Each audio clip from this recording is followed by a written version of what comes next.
Monsieur Ishuta, vous avez la parole. Monsieur le Président, Madame, Messieurs du jury, être libre, ce n'est pas seulement se débarrasser de ses chaînes, c'est vivre d'une façon qui respecte et renforce la liberté des autres. Après ce court prélude, vous vous demandez probablement pour qui se prend cet élève avocat, sosie raté d'Harry Potter, pour nous sermonner de la sorte. Soit, rendons à César, ou plutôt à cet exceptionnel Nelson Mandela, ce qui lui appartient. Cet homme, que dis-je, cette lumière, pour reprendre les propos du président sud-africain Jacob Zuma, était un homme si grand et cependant si humble. Néanmoins, l'histoire de cet homme est tachée par des violations répétées des droits de l'homme. Recontextualisons ensemble ce sinistre épisode de l'histoire de l'humanité contemporaine. En pleine période de guerre froide, nous nous situons sur les terres arides sud-africaines. L'apartheid règne en maître sur ce territoire depuis 1948. Ce système politique raciste est le fruit de l'anxiété chronique des Afrikaners d'être asservis par la population noire. En effet, cette minorité blanche s'apparente à l'enfant veillant au crépuscule. Elle a peur du noir. Je vous rappelle que ce régime exécrable imposait des règles discriminatoires consistant à ficher la population noire, à lui interdire l'accès aux lieux ou aux institutions publiques. Et les plus audacieux défenseurs de la liberté étaient soit condamnés à mort, soit à la perpétuité.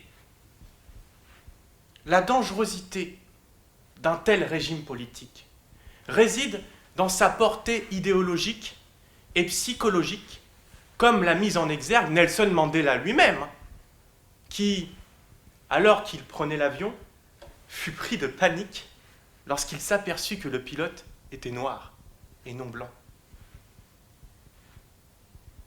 Ce n'est pas pour rien. Ce n'est pas pour rien que 2 résolutions ont été votées en 1977 par le Conseil de sécurité des Nations Unies, l'une condamnant le régime raciste sud-africain et l'autre imposant un embargo sur les ventes d'armes à destination de l'Afrique du Sud. En amont, en 1973, avait de surcroît été votée par l'Assemblée générale des Nations Unies une convention pour la répression et l'élimination du crime d'apartheid, considéré alors comme un crime contre l'humanité.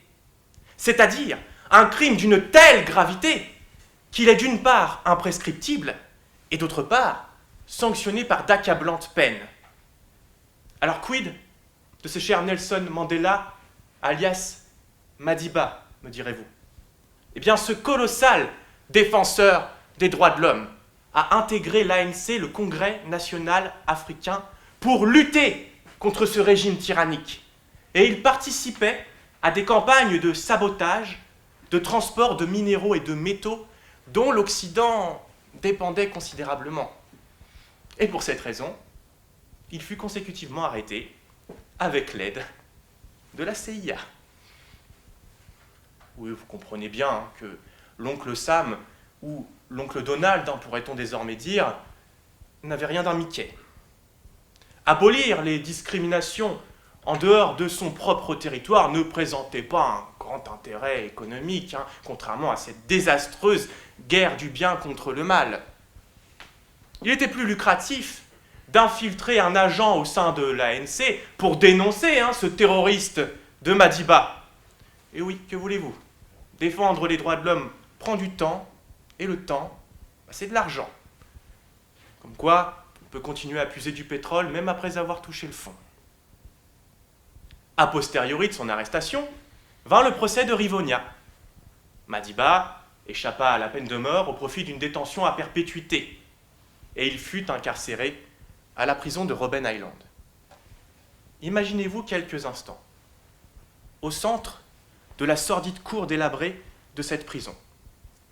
La chaleur oppressante et omniprésente du soleil vous harasse. vos geôliers n'ont qu'une seule idée fixe. Vous détruire physiquement, psychologiquement, intellectuellement et spirituellement. Et pour parvenir à cette fin, les moyens prolifèrent. Madiba disait lui-même, je cite, « La prison et les autorités conspirent pour dépouiller chacun de sa dignité. » Et chaque jour, chaque nuit, vos geôliers vous réveillent en cognant leur matraque à mesure contre les barreaux de votre cellule. Ils vous rouent de coups quotidiennement lorsque vous avez l'audace de refuser de les appeler patrons. Et chaque semaine, chaque jeudi, ils vous réservent le plus abominable des traitements.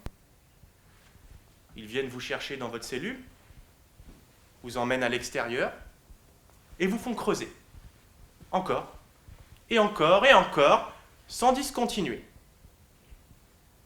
La tranchée finalisée, ils vous font signe de descendre. Et une fois au fond du trou, une odeur nauséabonde vous agresse les narines. Des jets d'urine recouvrent le philanthrope que vous êtes. Et une fois leur besogne terminée, vos geôliers vous font remonter. Ah, mais pas pour retourner dans votre cellule, Non. D'abord, il faut reboucher ce trou de la honte.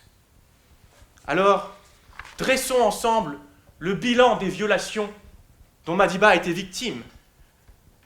Atteinte au principe d'égalité, de dignité, d'intégrité physique, des libertés d'aller et venir, d'opinion, de conscience, d'expression, de manifestation, mais surtout, liberté d'être un homme et d'être considéré et traité en tant que tel. Nonobstant cet acharnement inhumain, pourrait-on dire, Madiba n'a jamais perdu la foi. Bien au contraire, en évoquant ses geôliers, il affirmait qu'un homme qui prive un autre de sa liberté est prisonnier de la haine, des préjugés et de l'étroitesse d'esprit, rejoignant ainsi Hegel, qui démontra la réciprocité de la soumission entre un maître et un esclave. Madiba ajouta à sa sortie de prison que sa mission était, tenez-vous bien, de libérer à la fois l'opprimé et l'oppresseur. Même si Madiba fut le prisonnier politique le plus longtemps incarcéré de la deuxième moitié du XXe siècle, soit 27 longues années, cela ne l'empêcha pas d'apprendre à communiquer avec les Afrikaners.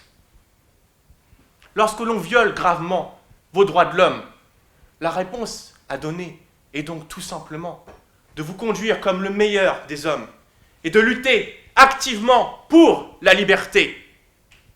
Mais de tels hommes, il n'y en a malheureusement que 2 ou 3 par siècle. In fine, inspirée par la foi inébranlable de Madiba, une coalition internationale se souleva pendant les années 80. Elle mit enfin un terme à l'apartheid et à l'emprisonnement injuste de notre héros par l'intermédiaire de sanctions économiques. Alors, qu'en est-il du legs de Madiba à l'humanité? Encore aujourd'hui, des traitements inhumains survivent, à l'instar des 1000 coups de fouet réservés au journaliste Raif Badawi en Arabie Saoudite, dont le prince a bien mérité sa légion d'honneur. Son crime était simplement d'avoir créé un forum. Ce régime, que je répugne à appeler justice, fait même preuve d'ignominie en lui réservant 100 coups de fouet par semaine afin que le supplice soit plus long. Mais tant qu'on continue à vendre des armes à ce pays, tout va bien. De telles violations atteignent parfois une si forte gravité que leurs victimes vont elles-mêmes se condamner au suicide, à l'instar du chinois Li Wangyang, qui mit fin à ses jours en 2012. Ce militant de la place Tiananmen avait entamé une grève de la faim pendant son incarcération. Et pour le récompenser, il a été dépourvu de toutes ses dents, afin de pouvoir le gaver comme une oie. La torture fut si violente qu'à sa sortie, la mort lui paraissait préférable à une vie soumise à un deuil inaccessible. Toutefois, faisons nôtre l'exemple de Madiba. Même si les droits de l'homme reculent devant le capital, ne nous laissons pas abattre. Ne perdons jamais la foi en la liberté et luttons pour elle. Car comme l'expliquait Dante, seuls les défunts condamnés à l'enfer sont dénués de tout espoir. Pour conclure, je me contenterai de reprendre le proverbe zoulou, si cher à Madiba et qui résume selon moi l'esprit des droits de l'homme. Un individu est un individu à cause des autres individus. Je vous remercie. «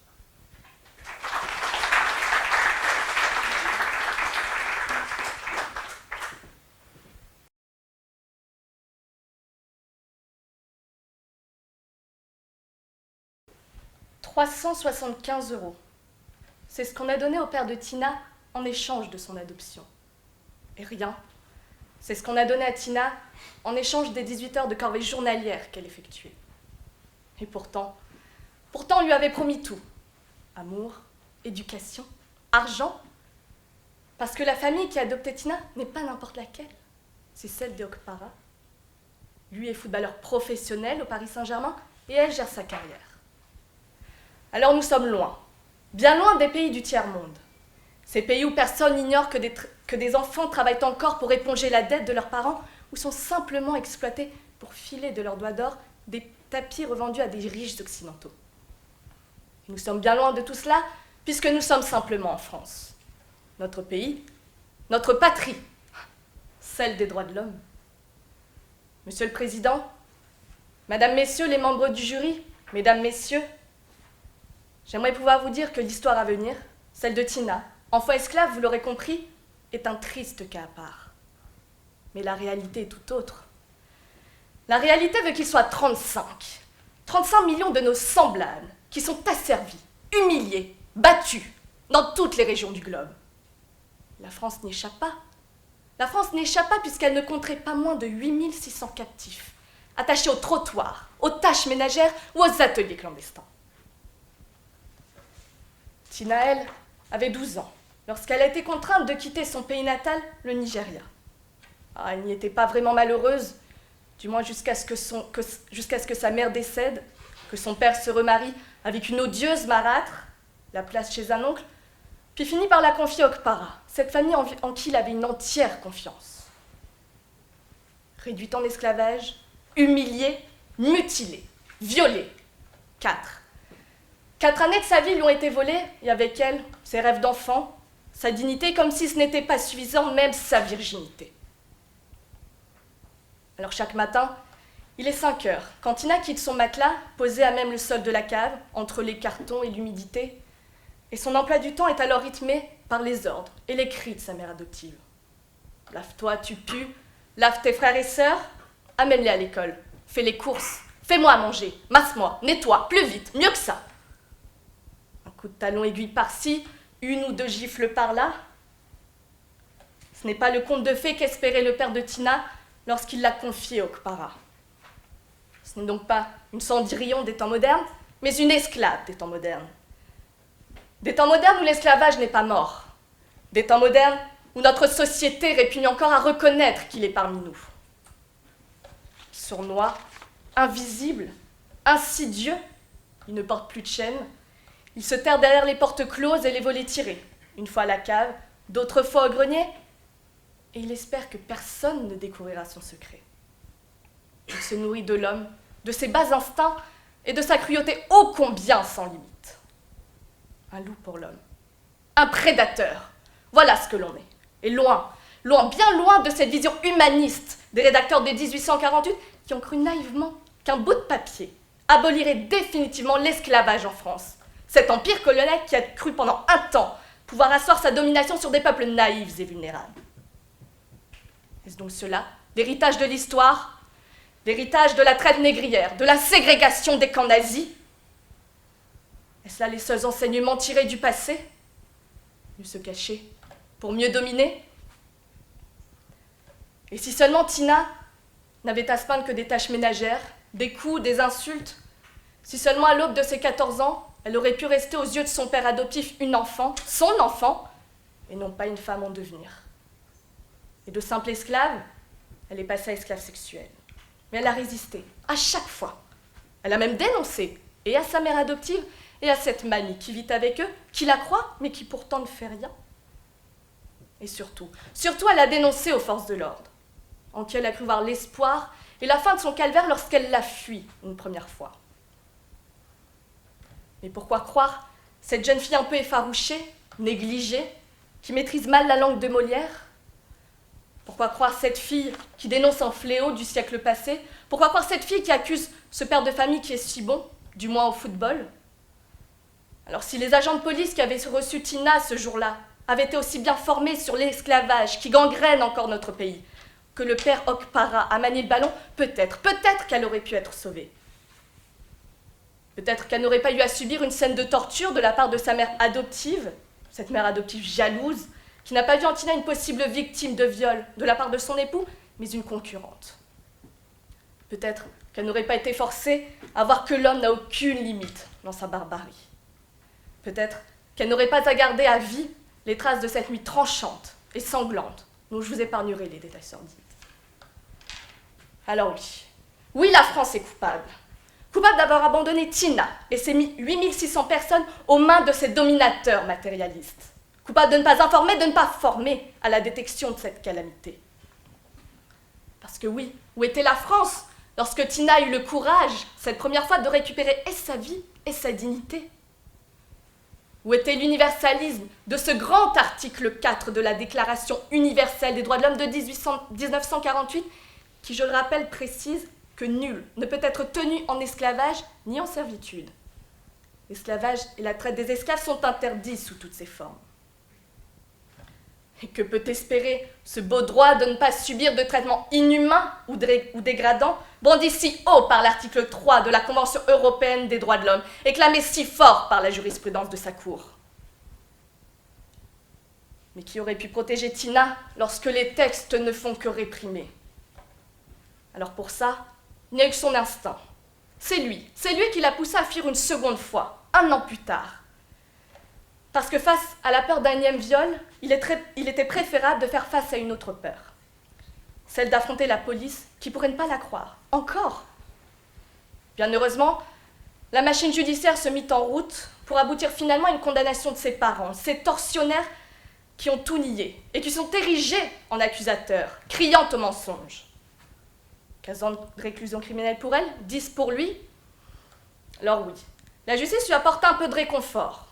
Mais elle n'enferma ni ses cauchemars, ni sa peur d'une mère vengeresse. Alors je dénonce l'inertie de notre pays dans la lutte contre ce fléau, mais aussi celle de tous ces gouvernements qui permettent d'ériger aujourd'hui l'esclavage à la 3e place du triste podium des trafics mondiaux et qui permettent à ces 35 millions d'hommes, de femmes et d'enfants d'être à la merci d'une société de consommation qui ne résiste même plus à commercialiser ses propres congénères. Mesdames, Messieurs, l'état des lieux est accablant, disons-le honteux pour notre civilisation. L'humanité est malade, et c'est loin d'être bénin.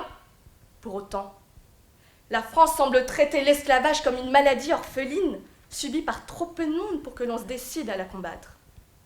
Alors non, je n'appellerai pas au don, mais j'appelle la France à redéfinir sa politique publique en la matière. J'appelle la France à réveiller les consciences de ses concitoyens sur le sujet.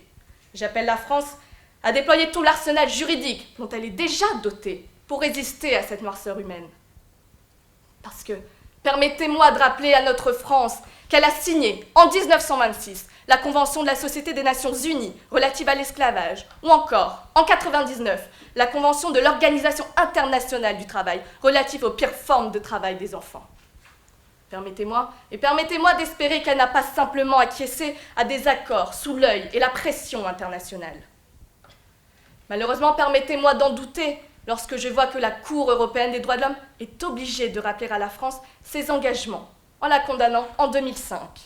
La France a l'obligation de réprimer les actes maintenant une personne dans une servitude. Et une nouvelle condamnation en 2012 pour n'avoir pas mis en place un cadre législatif et administratif permettant de lutter contre la servitude et le travail forcé. Et pourtant, en 2015, le diagnostic de la Commission consultative nationale des droits de l'homme est toujours accablant. Notre État ne consacre pas assez de moyens pour lutter contre cette réalité encore trop méconnue.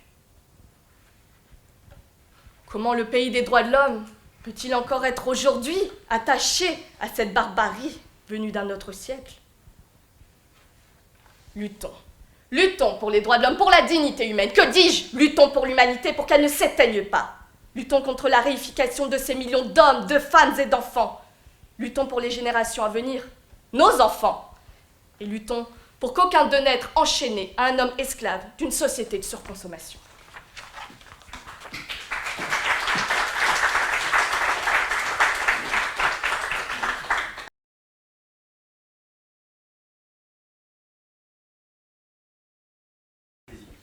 Merci, mesdames et messieurs les membres du jury. La justice norvégienne a considéré, le 20 avril dernier, que les conditions de détention d'Anders Breivik, maintenu en isolation depuis 5 ans et indéfiniment, étaient caractéristiques d'un traitement inhumain ou dégradant au sens de l'article 3 de la Convention européenne des droits de l'homme. Anders Breivik est un homme responsable d'une attaque à la bombe perpétrée contre un édifice gouvernemental à Oslo en 2011, provoquant la mort de 8 personnes. Anders Breivik est un homme responsable d'une tuerie de masse, assassinant de sang-froid 69 membres de la Ligue des jeunes du Parti travailliste norvégien, dans le but de promouvoir son manifeste, le manifeste 2083, expression d'une idéologie ultranationaliste blanc, fasciste, antisémite, islamophobe, homophobe. Anders Breivik est un homme qui, le jour de sa condamnation à 21 ans de réclusion criminelle prolongeable, peine suprême en Norvège, s'est levé pour présenter ses excuses aux militants nationalistes pour ne pas avoir exécuté davantage de personnes. Mais Anders Breivik reste un homme. Ce qu'est venu affirmer la justice norvégienne le 20 avril dernier, c'est qu'Anders Breivik n'est ni le monstre qu'on voudrait qu'il soit, ni le martyr qu'il aimerait être, et qu'il reste simplement et terriblement, oui terriblement, qu'un homme titulaire de droit. La déshumanisation est l'instrument du fascisme, moyen de répression ethnique. La déshumanisation est l'arme d'Anders Breivik. Et c'est pourquoi elle ne peut en aucun cas servir à le punir. Et c'est pourquoi c'est de bon droit que la justice norvégienne a réalisé une stricte application de la jurisprudence de la Cour de Strasbourg, qui a maintes fois explicité sa position en ce domaine. Et je la cite: « Un maintien en isolation, même relatif, ne saurait être imposé à un détenu indéfiniment, sans quoi il s'agit d'un traitement inhumain ou dégradant. » Alors, quand bien même certains journaux ont qualifié cette décision d'incompréhensible, je pense notamment au Figaro, et quand bien même, il est vrai qu'elle peut apparaître inique. Lorsqu'on sait qu'Anders Breivik dispose en détention d'une PlayStation 2, il réclame une PlayStation 3, d'un lecteur DVD, une salle de musculation, et que, je me l'avoue, il est certainement bien mieux logé que moi, simple étudiant, dans mes 15 mètres carrés, et que, je le sais, la plupart de mes camarades élèves avocats ici présents aujourd'hui, sans vouloir leur faire offense, les droits de l'homme ne résultent pas d'un symbolisme superflu. Transiger sur ces principes les déprécie nécessairement, et l'état de droit ne peut reculer lorsqu'il est confronté à un Anders Breivik. Alors, moi je dis que ce n'est pas Anders Breivik qui a gagné son procès contre la Norvège, mais les droits de l'homme qui ont gagné contre Anders Breivik. Un homme qui ne cherche que la médiatisation de son idéologie en tout point répréhensible, pour lequel tout procès n'est qu'une tribune finalement, qui cherche à se faire passer pour le martyr alors qu'il a été le bourreau. La justice norvégienne a réussi à faire le tri dans une complainte volubile, réclamant une liberté de correspondance, mentionnant une grève de la faim, rapportant de soi-disant tortures aggravées. De cette confusion n'a été retirée que la règle qui, de manière constante et certaine, devait trouver à s'appliquer. Il n'est nullement question d'actes de torture ou de barbarie, mais de traitement inhumain ou dégradant. Et surtout, Cette décision ne fait pas d'Anders Breivik une victime. Elle le rend ordinaire, en explicitant que, comme pour tout autre détenu, son maintien en isolation ne saurait durer indéfiniment.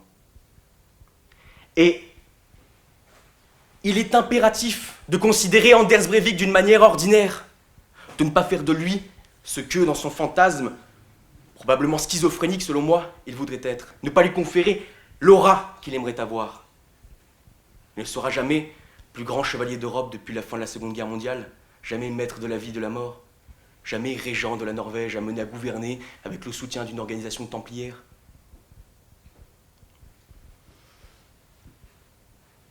Alors, je me satisfais qu'au lendemain de l'horreur, la raison humaine prime sur les désirs de vengeance, car au cours de notre histoire, nous n'en avons pas toujours été capables, privant ainsi certains événements de la force d'une justice rendue irréprochablement. Lorsqu'hier, on a jugé Pierre Laval, chef de gouvernement sous Vichy, qu'on l'a condamné à mort, qu'il s'est fait emporter une petite fiole de cyanure dans sa cellule, qu'il l'a ingérée parce qu'il ne voulait pas tomber sous des balles françaises, et que, constatant son agonie, son procureur de la République a cette phrase. Eh bien, on n'a qu'à l'attacher à un brancard, et dresser le brancard, comme ça on pourra tout de même le fusiller. Tuer un mort. À Alberno de répliquer. Maître Alberno, résistant, avocat commis d'office, mais sans dossier. Si vous faites cela, monsieur le procureur général, le monde entier le saura par ma bouche. À ce procès, par cette pensée, on a fait perdre à la justice sa dignité, qui était pourtant indispensable.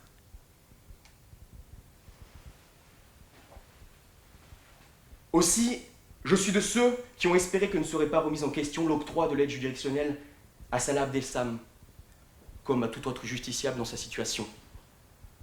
Controverse qui nous renvoie péniblement à un écueil déjà soulevé par Franz Kafka dans le procès. Il est regrettable que pour beaucoup, la défense ne soit pas en soi autorisée, mais seulement tolérée. Et je suis encore de ceux qui espèrent que demain, lorsqu'on devra juger les hommes tenus pour responsables des trop nombreux attentats ayant touché la France ces dernières années, l'erreur ne sera pas commise de tomber dans le piège tendu par le terrorisme, qui consiste à justifier l'atrocité au prétexte d'un débat idéologique absurde.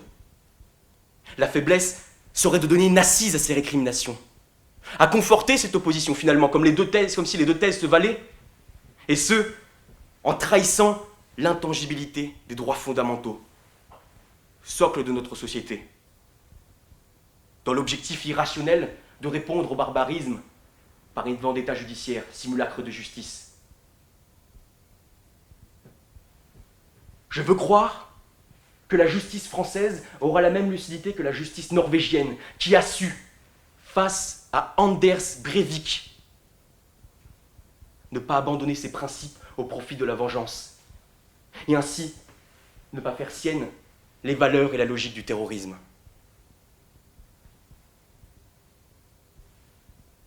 Justice n'équivaut pas à vengeance. Il n'est plus question aujourd'hui de loi du talion, de faïda, de justice de sang ou d'ordalie. Justice n'est pas institutionnalisation de la vengeance. Sinon, à quoi bon l'établir? À quoi bon? Vengeance apporte bien plus satiété lorsqu'exercée de manière privée. Alors abat les cours de justice? Abat les tribunaux? Non, non. Ce qui reste, ce qui demeure, c'est que les droits de l'homme survivent à Anders Breivik. Et si certains voient dans l'implacable logique de cette solution un caractère inique, cynique, eh bien moi à présent, je me tais pour lui faire honneur.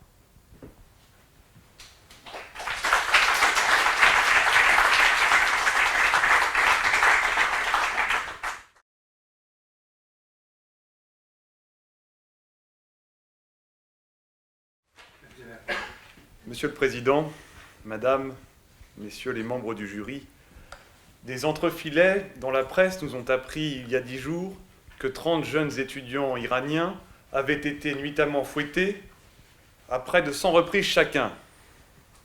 Leur crime. Je laisse la parole au procureur général de la ville de Kanzim où ont eu lieu les faits le dire. Et je conseille aux âmes chastes de se boucher les oreilles. Car plus de 30 filles et garçons qui ne se connaissaient pas étaient en train de danser sous prétexte d'une fête de remise de diplôme. Et ce divin protecteur des mœurs s'est ensuite félicité que, grâce à Dieu, en moins de 24 heures, les interrogatoires, l'enquête, le procès, le verdict et son application ont été bouclés. En somme, c'est la contrainte pénale à l'iranienne. Les autorités chinoises, qui pourtant en la matière avaient un certain savoir-faire, s'en trouvent distancées. Méfions-nous, un ministre de la Justice français nous proposera peut-être un jour de prendre exemple sur ce modèle, convenons-en, particulièrement économique de justice. Mais si j'aborde ce thème aujourd'hui, c'est autant parce qu'il y a eu une violation des droits de l'homme que parce que nous sommes dans une enceinte universitaire. Et il faut se méfier des mots. Comme disait Orwell, les pouvoirs autoritaires cherchent toujours à mettre en place un langage insupportable, une novlangue, comme il l'a qualifié lui-même. Et le procureur, en la matière, a dépassé tous les records. Ces étudiants, je ne les connaissais pas. Je n'aurai probablement jamais d'écho de ce qu'ils sont devenus. Et je leur apporte mon concours, car j'ai été saisi d'effroi. Je leur apporte mon concours par solidarité, et aussi, peut-être inconsciemment, par peur de l'histoire qui nous jugera de n'avoir peut-être rien dit, ou en tout cas rien fait. Des lacérations qu'ont causées cette ignoble sanction, on sait de manière certaine qu'elles laisseront sur les corps des traces à vie. Mais ce qui ne disparaîtra pas non plus, c'est le ressentiment. Car si ces étudiants ont été arrêtés, et après un simulacre de procès, torturés, ils le savent, c'est parce qu'ils ne font pas partie des progénitures des classes aisées qui peuvent envoyer leurs enfants dans les universités américaines. Et ce qui nous est insupportable en 2016 l'était déjà pour nos glorieux anciens. Je laisse parler La Fontaine. Sa peccadille fut jugée incapendable. Manger l'herbe d'autrui, quel crime abominable. Rien que la mort n'était capable d'expier son forfait. On lui fit bien voir, selon que vous serez puissants ou misérables, les jugements de cour vous rendront blanc ou noir. J'aurais pu également citer Gracchus Babeuf, qui pendant la Révolution voulait que les femmes puissent elles aussi accéder au club. J'aurais pu vous parler de Flora Tristan, cette grande féministe du 19e siècle, qui aurait été horrifiée de savoir qu'encore aujourd'hui, en 2016, des choses pareilles sont imaginables.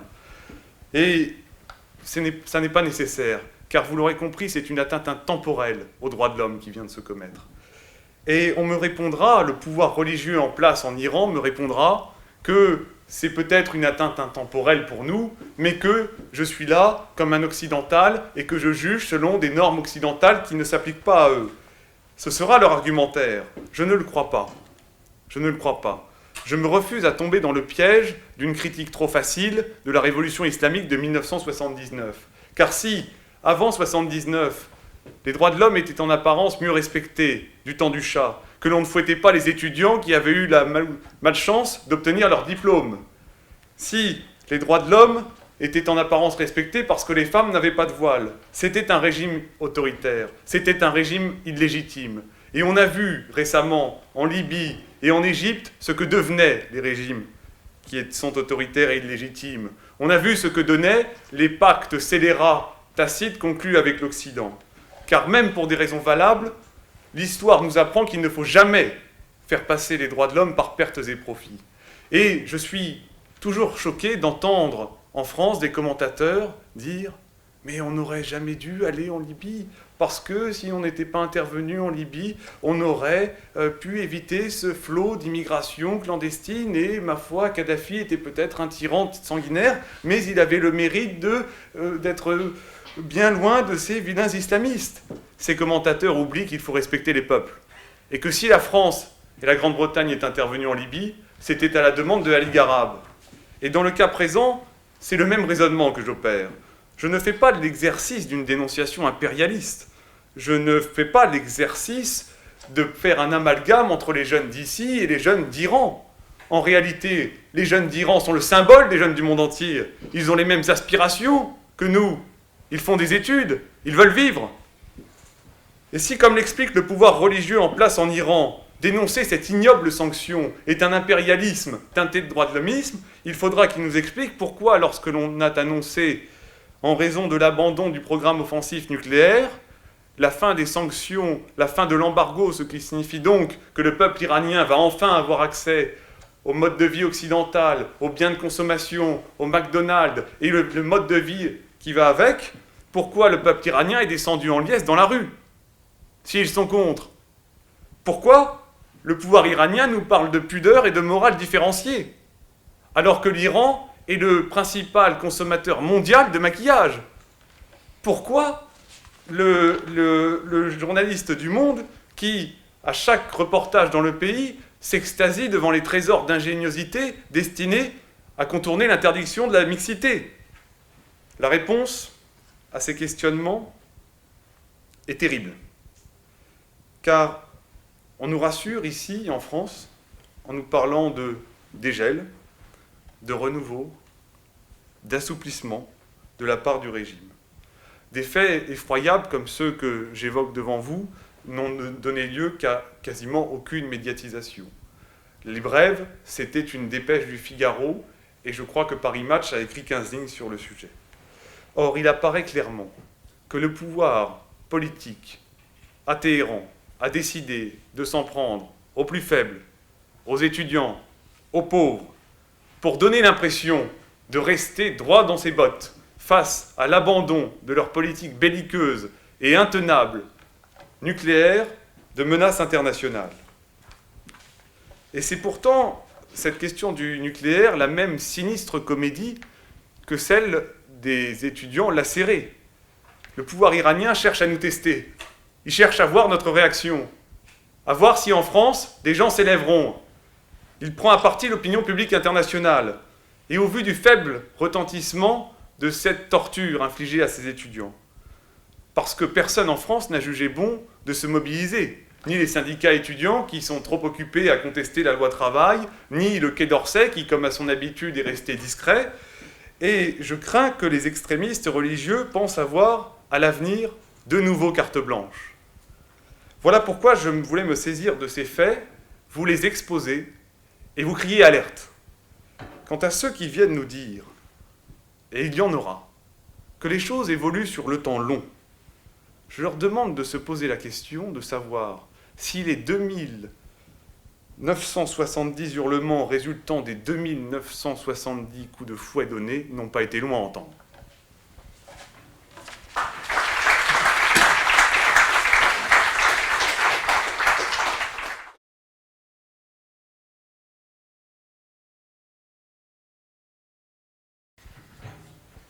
Il a fini sa vie le 9 juillet 1944, près de Metz, agonisant au fond d'un convoi de la mort. Brimé, battu, brûlé, étouffé, noyé, les yeux pressés au fond de leurs orbites. Même sa sœur n'arriva pas à le reconnaître. Cet homme repose aujourd'hui au Panthéon. Cet homme s'appelle Jean Moulin. Mais aujourd'hui, Monsieur le Président, Mesdames et Messieurs du jury, c'est de son bourreau que nous allons parler. Il s'appelle Klaus Barbie, le boucher de Lyon, chef de la Gestapo locale. Un tortionnaire, un monstre, et à ce titre, exclu de la communauté humaine, privé du bénéfice des droits de l'homme, qui en France font l'objet d'une application à géométrie variable. Car Klaus Barbie est aussi un vieillard qui a subi une triple violation des droits de l'homme, du fait de son extradition, de son jugement et de sa détention. Alors en effet, la Deuxième Guerre mondiale achevée, États-Unis et Vatican lui permettent de s'établir avec sa famille en Bolivie sous un nom d'emprunt. Il y dirigera une scierie et sera naturalisé par la suite. Condamné par contumace en 1954 pour ses activités à l'égard de la résistance, sa présence en Bolivie est repérée en 1972, 2 ans avant la prescription de sa peine. Les chefs de l'État de l'époque respectent encore le droit. La Bolivie n'extrade pas ses nationaux, Barbie restera en Bolivie. La peine se prescrit, c'est la victoire du droit. Et puis, d'une manière tristement banale, cupidité et intérêt politique vont prendre l'ascendant sur le respect de nos principes les plus fondamentaux. 1981. La société mute et les chasseurs de nazis ont leurs entrées. L'œuvre de mémoire rédemptrice est en marche, celle qu'Henri Rousseau conceptualisa sous le nom de syndrome de Vichy. Pour laver nos consciences, on cherche désormais à condamner Klaus Barbie, non plus pour ses activités à l'égard de la résistance, mais pour ses activités à l'encontre des Juifs. Et pour cela, la France achètera Klaus Barbie à la Bolivie. Oui, achètera. Un prêt de 300 millions de francs, quelques tonnes de blé, et en guise de dessous de table, 2 avions remplis d'armes, on capture un vieillard, on le bâillonne, et on l'envoie en cargo militaire, entre 2 barbouzes, direction Cayenne. Eh bien, je vais vous le dire, cela n'est pas notre conception des droits de l'homme. Car finalement, lorsque la justice s'abaisse à de tels procédés, c'est qu'elle ne brandit plus le glaive, mais le coup de poignard dans le dos. Car qui peut réfuter qu'il ne s'agit pas d'une extradition, mais d'un enlèvement? Qui peut nier que cela est contraire à son droit à la sûreté, ainsi qu'à sa garantie contre les détentions arbitraires? Et puis, après cet enlèvement, il y eut son procès. Finalement, à l'image de son extradition. En sa qualité de monstre, toutes les garanties s'évanouissent face à lui, à commencer par la prescription et la non-rétroactivité. Les faits reprochés ont lieu en 1944. On décide de le poursuivre 40 ans après, au mépris de toutes les règles élémentaires. Alors, heureusement, l'intelligentsia juridique a une parade, une astuce, un truc, l'imprescriptibilité. Alors ce concept, hérité de Nuremberg, n'entre dans notre code pénal qu'en 1964, 20 ans après les faits. Mais qu'à cela ne tienne, on le fera rétroagir. Et pourtant, vous savez tous, ici, que la prescription a du sens, que celui qui commet un crime ne vit plus qu'à moitié pendant cette période. Caché, reclus, dévoré. Une vie maudite. Je vous le dis, l'imprescriptibilité, c'est punir à perpétuité. L'imprescriptibilité n'est que fleur de vengeance. L'imprescriptibilité, c'est la chasse au monstre. Et l'idée court que ce monstre est au bien ce qu'Elephant Man est à la beauté. On filmera son procès. Véritable bête de foire, on l'exhibera durant les 37 jours d'audience. Oui, 37 jours. Le procès le plus long de notre histoire. Un procès où les témoins mensongers vont se succéder à la barre, alors que le témoin capital, celui sur lequel est fondée toute l'accusation, ce témoin est absent, et alors même que le président avait le pouvoir de le faire citer de force. Un procès où l'on condamne sur le fondement d'un telex dont l'original est introuvable et la copie un faux grossier. Alors lorsque l'on juge 37 jours, c'est que l'évidence est absente, que le doute s'est installé et que la justice hésite. Mais nous le condamnerons quand même, pour l'exemple, pour la mémoire, pour la vengeance, car si ce n'est lui, c'est donc son frère. Mais fort heureusement, Jacques Vergès fut l'honneur de notre profession, et il plaida 4 jours durant. Il concentra sur lui la haine qui était destinée au monstre, au point de devenir lui-même le monstre. Et Klaus Barbie sera condamné par la cour d'assises de Lyon à perpétuité en 1987. Il meurt en prison en 1991. Lorsqu'il entre en détention, il a 74 ans. C'est un grand-père que l'on enferme, à l'instar d'Hans Breivik, seul, sans possibilité de rencontre, pas même d'autres prisonniers. Et c'est un vieillard malade que l'on enferme. Il souffre de polynévrite, doit se faire opérer de la prostate puis de l'appendicite, subit une attaque cérébrale. mais ces motifs ne sont pas jugés suffisants pour le libérer. Et puis, on lui découvre un cancer du sang. Accueillera-t-on enfin ces demandes? Eh bien sûr que non. Alors que dans le même temps, on libère Kéchichian, un trafiquant de drogue marseillais atteint d'un cancer de la peau. Le monstre et son cancer, eux, resteront en détention jusqu'à ce que le second dévore le premier. Alors, je le clame haut et fort, la communauté des hommes lui a tourné le dos. Honte à nous, nous l'avons laissé crever comme un symbole malsain du péché du monde. 10 ans après l'abolition de la peine de mort, nous l'avons exécuté. Alors, oui, Klaus Barbie est ce que l'histoire crée de pire. Klaus Barbie est un monstre, une abjection. Et son inhumanité ne mériterait pas tant d'humanité. Mais faisons fi du manichéisme. Concentrons-nous sur le plus important, la seule chose qui vaille. C'est un monstre, oui, mais nous, qui sommes-nous? Nous sommes des hommes, au sens le plus fort qu'une majuscule peut conférer à un mot. Et s'il est vrai que l'on peut mesurer le degré de civilisation d'une société à la manière dont elle traite ses monstres, alors nous avons sali la mémoire de Jean Moulin. Car lui qui s'est battu contre un régime qui prônait la différenciation et la hiérarchisation des individus, et nous, qui prônons l'universalisme des droits de l'homme, le rejet de la loi du talion, et qui pardonnons à ceux qui nous ont offensés, alors comment appeler le fait de traiter différemment un homme d'un autre, parce que nous le considérons comme un monstre?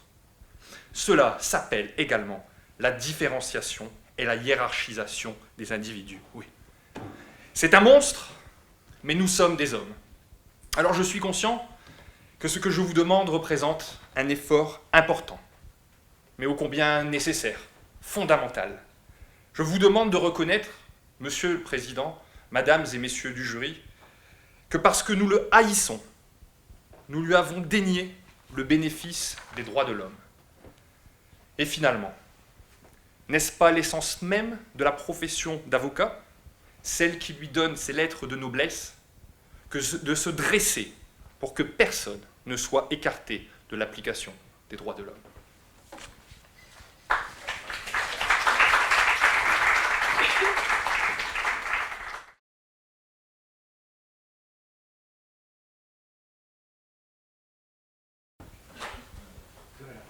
Merci. Madame la Présidente, Monsieur le Président, Madame, Messieurs du jury, Mesdames et Messieurs, à l'âge de 16 ans, Maëva se convertit à l'islam. Aujourd'hui, elle en a 23. En mai dernier, elle décide de partir en Arabie Saoudite afin d'étudier la religion dans une université théologique. Comme tout un chacun, elle forme une demande de passeport. Et c'est là que sa vie change, que les problèmes apparaissent.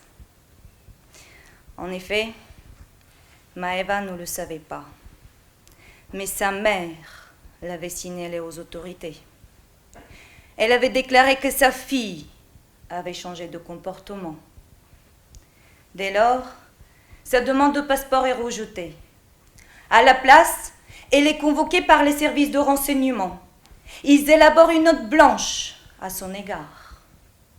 Il s'agit de notes ne mentionnant aucunement l'identité de son auteur et donnant des informations sur une personne sans qu'il y ait traçabilité de leur origine. Pourtant, c'est sur la base de cette note que le ministère de l'Intérieur va soupçonner Maëva de vouloir partir faire le djihad en Syrie. Maëva se voit donc interdire de quitter le territoire, conformément à la loi antiterroriste de 2014. L'interdiction est valable 6 mois, renouvelable dans un délai de 2 ans. Aujourd'hui, Maëva est comme un animal enfermé dans une cage. Certes, une cage sans grille, mais une cage quand même. Aucun engagement interne ou international n'a dissuadé le gouvernement de s'immiscer dans sa vie privée, de la priver de sa liberté. de sa liberté d'aller et venir, de sa liberté religieuse, de sa liberté de s'autodéterminer. En effet, en apparence, Maëva est libre. Mais détrompez-vous, elle ne l'est guère. En tout cas, pas comme elle devrait l'être conformément à l'article 1 de la Convention de la Déclaration des droits de l'homme et du citoyen. Les hommes naissent et demeurent libres. Pas non plus comme elle devrait l'être conformément à l'article 2 du 4e protocole additionnel à la Convention européenne des droits de l'homme. Toute personne est libre de quitter n'importe quel pays, y compris le sien. Pourtant, le gouvernement n'apporte aucune preuve de nature à justifier qu'Amaeva projette ou est projeté de partir sur le théâtre d'opérations de groupements terroristes, condition exigée par la loi antiterroriste. Si le gouvernement interdit à Maëva de partir, c'est d'abord et avant tout puisque sa mère avait signalé son changement de comportement aux autorités. Vous êtes certainement des parents, ou en tout cas vous avez des parents. Vous savez donc, ou en tout cas vous pouvez imaginer que lorsque votre enfant grandit, qu'il devient une femme, qui veut prendre définitivement son envol, des inquiétudes naissent. Est-ce que mon enfant a fait le meilleur choix? Peut-être oui, peut-être non.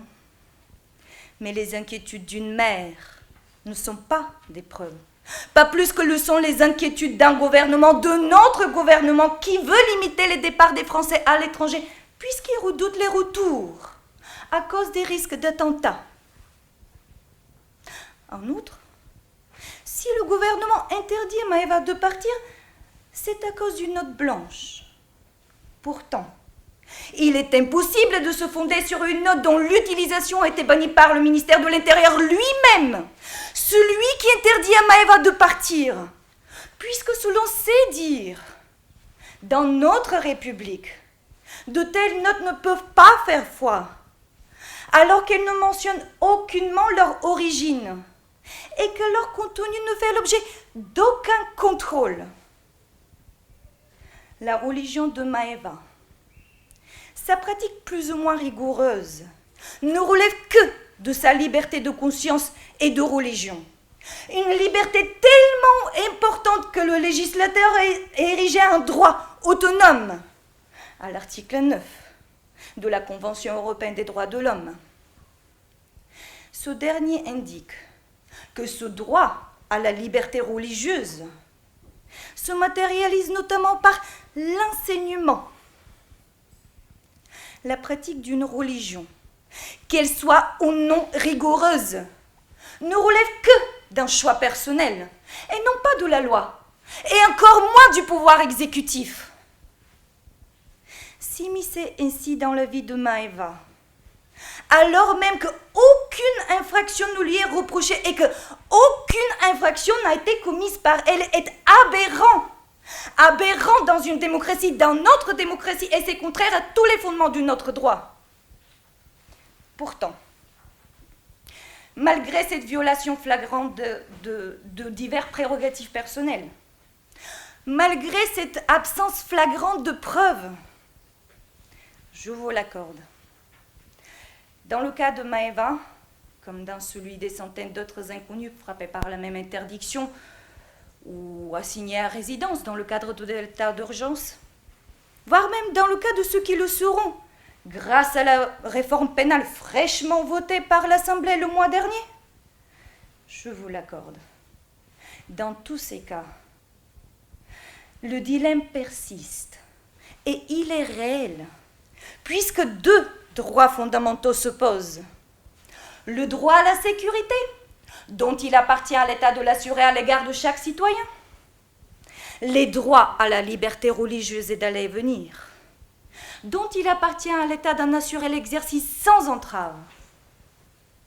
Sans doute, si c'était votre amie, cousine, sœur ou mère, qui voudrait demain partir ailleurs, étudier une religion, vous préféreriez que l'État le lui interdise, alors même que des doutes sérieux existent quant à sa motivation supposée.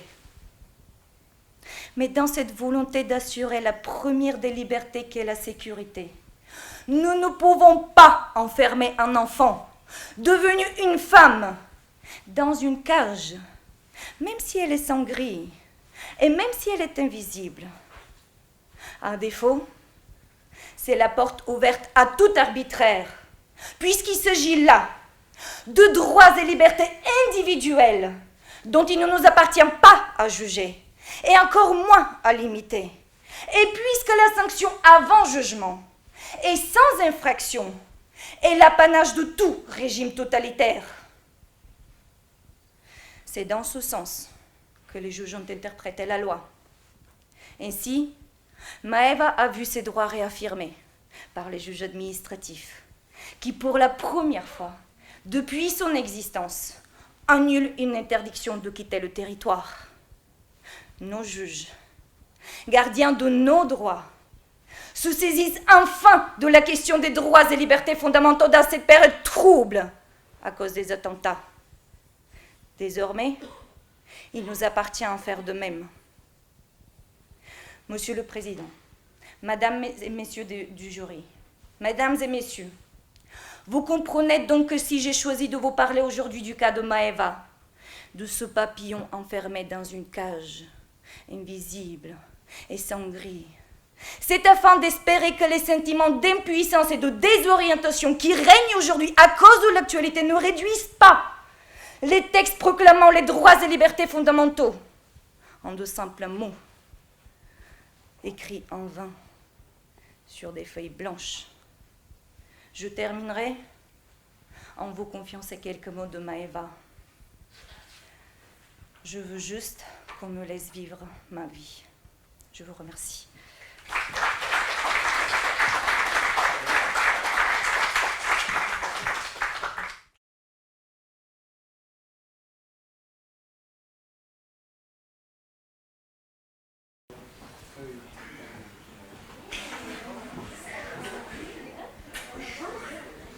Je voulais encore vous féliciter, ainsi que vous remercier, en vous disant que les uns et les autres avons été très honorés de voir une telle qualité, et avons pris du plaisir, il faut le dire, un vrai plaisir, un vrai bonheur à vous entendre et à apprécier ce travail. Je vais vous dire au préalable qu'un certain nombre de choses sont ressorties. Se rappeler d'abord que, bien sûr, que le verbe est essentiel, mais que le verbe ne peut pas être vain, que le verbe doit signifier quelque chose, et que quand vous plaidez pour quelqu'un, vous plaidez pour quelque chose, vous vous battez. Il y a une différence essentielle entre le théâtre et la plaidoirie. N'oublions jamais ça. Même le plus beau théâtre n'est pas une plaidoirie, et la plus belle plaidoirie est souvent du mauvais théâtre. Donc ne confondons pas les choses, ça me paraît important. La force de conviction qu'on vous a sentie était d'importance et nous a beaucoup plu. Et nous avons apprécié aussi aux uns et aux autres, et c'est ce qui nous a permis de noter, on a apprécié l'argumentaire. Bien sûr, la forme est importante, est essentielle, mais elle est à l'appui de l'argument. Vous pouvez avoir la meilleure forme possible pour plaider. Si votre argument ne tient pas, on vous dira c'était beau, mais c'est perfect. Et c'est pas très bon, c'est pas tout à fait ce qu'on cherche, les uns et les autres. Donc il faut vraiment se souvenir du fait que les mots ont un sens et les arguments sont essentiels, et qu'il faut savoir après coller ce que vous savez faire. Ça n'est pas des reproches que je fais, c'est juste un retour, et qu'il faut savoir coller la forme à l'argument, et non pas le contraire. Nous avons retenu dans cette excellente sélection, Loïc Sarah, qui nous est apparu.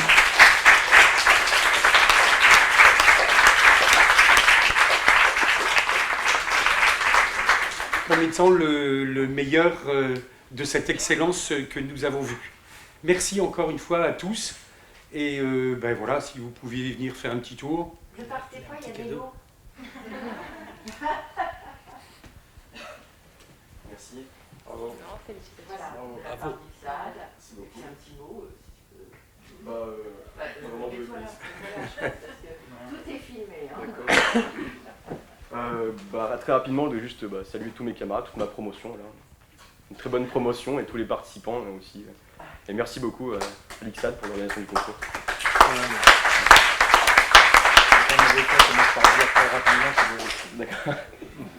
Alors, tous les candidats, si vous voulez vous approcher pour recevoir votre lot, c'est une carte cadeau de 100 € à la FNAC. C'est encore les gardes qui payent ça. Félicitations. Merci beaucoup. Bravo à tous. Félicitations. Bravo. Merci les témoins. Merci beaucoup. Bravo. Et voilà. l'année prochaine Je sais pas si je fais mon PPI.